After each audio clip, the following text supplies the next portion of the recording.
All right, so Halloween Ends. I'm seeing it on Wednesday night, and I'm really, really excited.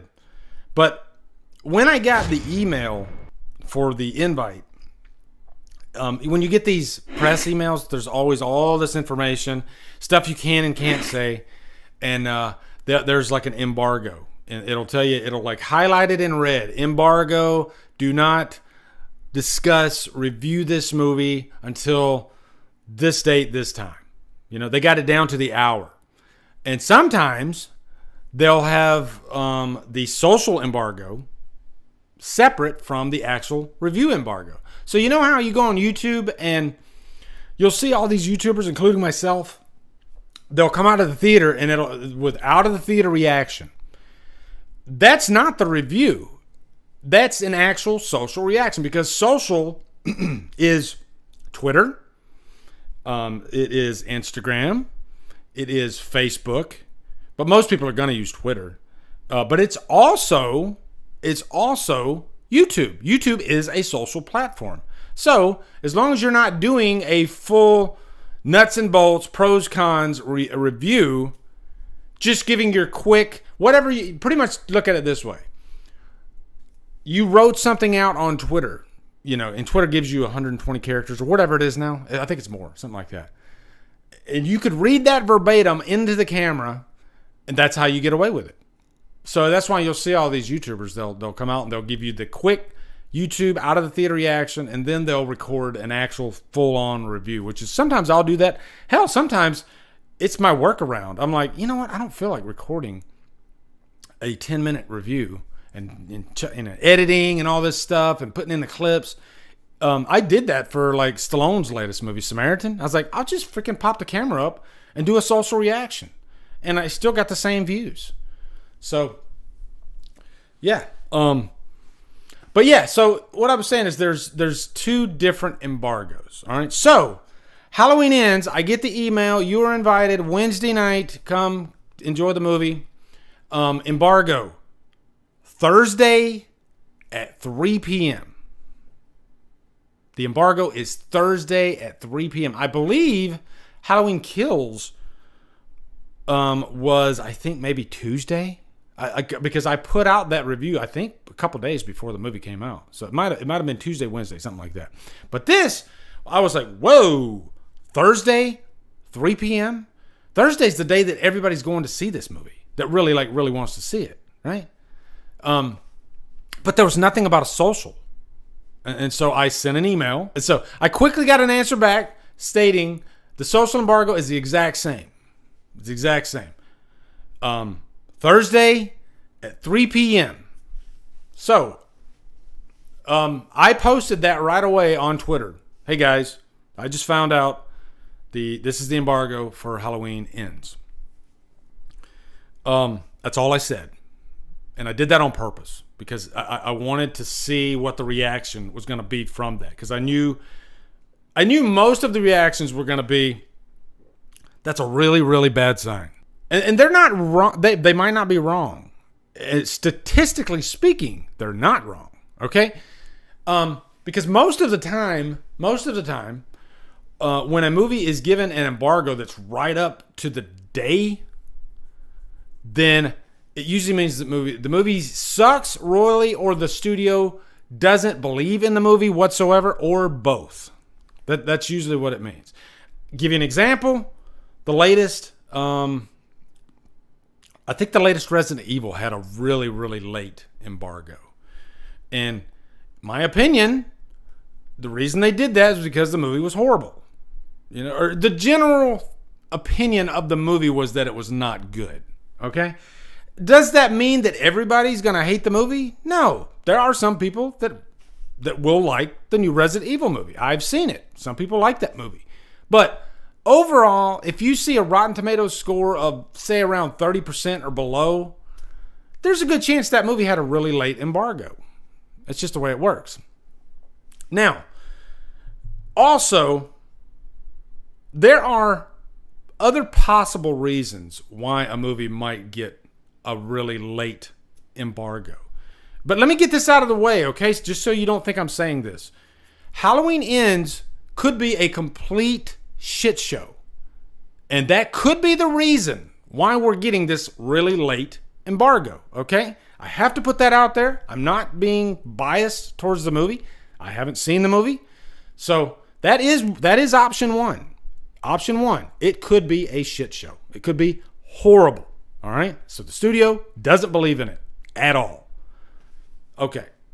But there are two more options here, guys. So get excited. There are two more options here, okay? There might even be more, but there's two that I thought about. One is that Halloween, and there's three parts to this one that I'm about to give you, okay? Halloween as a franchise is a divisive franchise. It is. I'm sorry. I posted, I love the Thorn trilogy.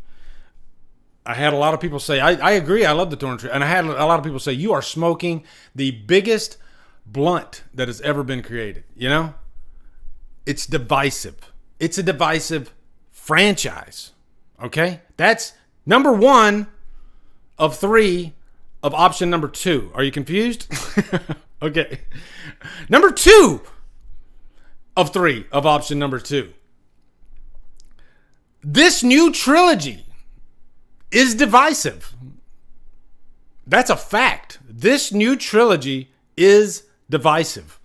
I've seen it. There are people that shout at the mountaintop for this trilogy. It's the greatest thing since sliced bread. We have been saved. The franchise is saved. It's back. It could do no wrong.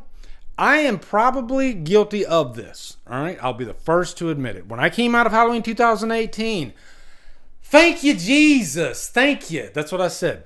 When I came out of Halloween Kills, holy shit, I can't believe they topped Halloween 2018. I was flipping out. I still love Halloween Kills. 2018's kind of settled for me a little bit, okay? Number three of option two. Okay. Number three. Halloween Ends is already divisive because of the plot.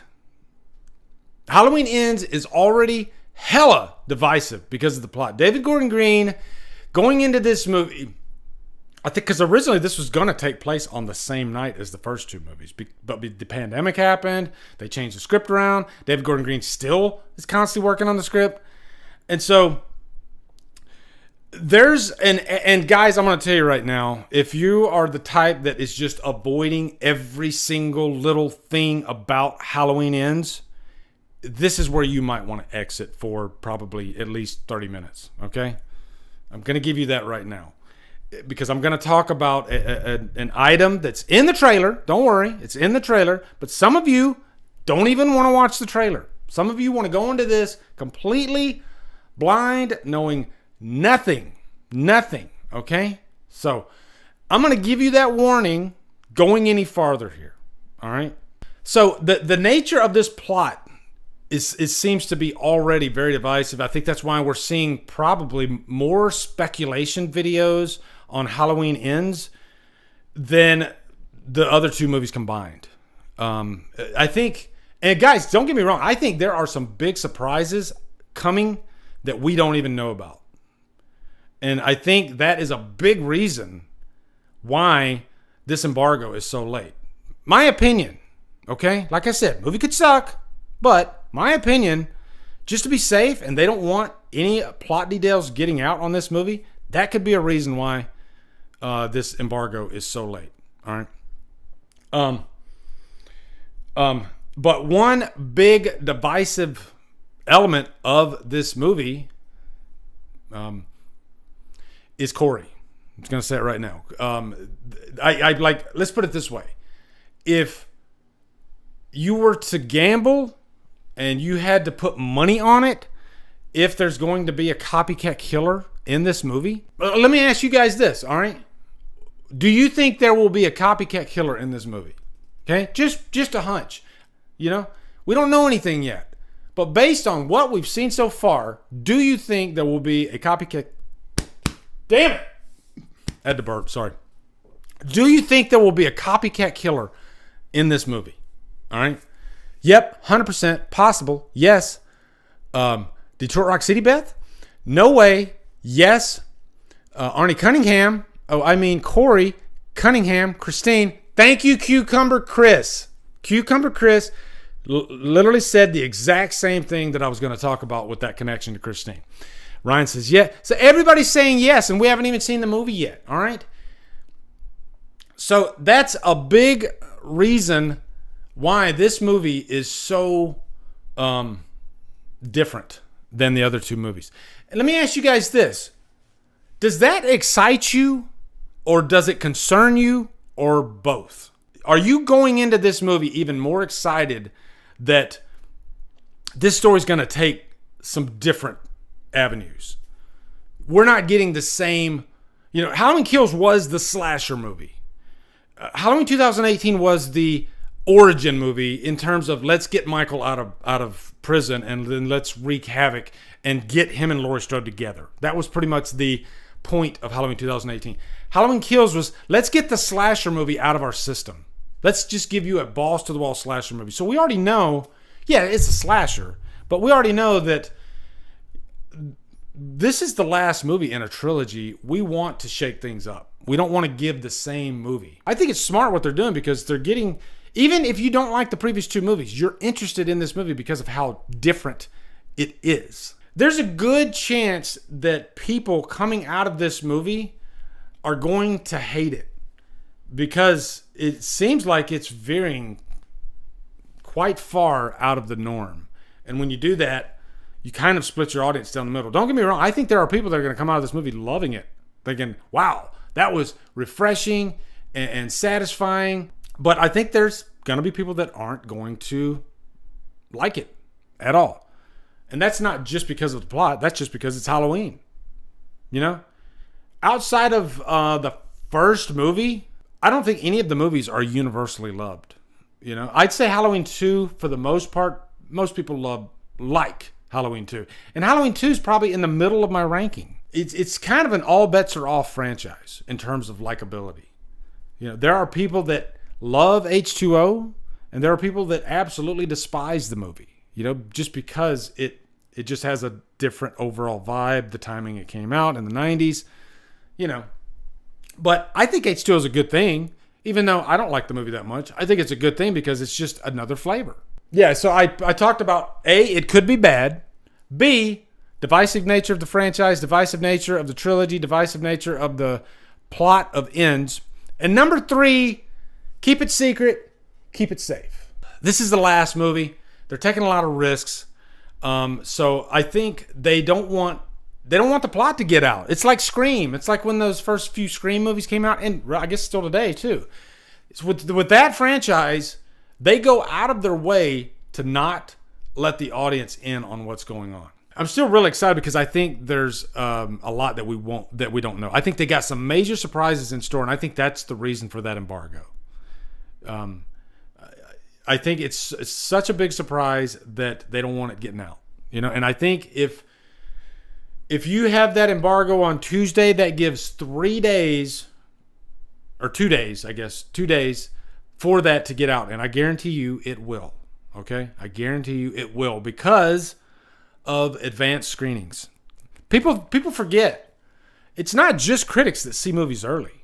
It's the general public too. If you're lucky enough to get an advanced screening, I'd even say like every other press screening I go to is intermingled with an advanced screening. They have a section kind of cordoned off for the press, but all those other seats are open. So like Kills, when I went and seen Kills, that was an advanced screening. It was a packed house. And critics, I think, are more prone to keeping things quiet and keeping things secret. But when you have the general public at an advanced screening, seeing Halloween Ends with all these crazy secrets, that shit's going to get out 2 minutes after they leave the theater, okay? It's going to be all over Instagram. It's going to be all over Twitter. So my money is they did this because they don't want it getting out. I have one more thing to say about Halloween Ends, okay? One more thing. And this involves the embargo. And let's assume that the embargo means that most people are not going to like this movie. Okay, let's scrap the freaking 45 minutes that I just talked about, and let's assume that the first thing is the right thing, that general audiences are not going to like this movie. Since when have we ever cared about what critics think of Halloween? If you look at the Rotten Tomatoes score for just about every movie in the franchise, there's only two movies that have a fresh rating. That being the first movie, and that being Halloween 2018, okay? I don't even think H2O, which is a very well general audience liked movie, okay? I don't even think H2O has a positive fresh rating. If you guys want to look that up for me and let me know, but I don't think it does. I think only the first and 2018 have fresh ratings, okay? But yeah, every movie in this franchise, they are for fans. They are for Halloween fans. And I guarantee you, I'm going to cut right to the chase about this, okay, guys? I guarantee you there are people that are going to come out of this movie and they're going to love it.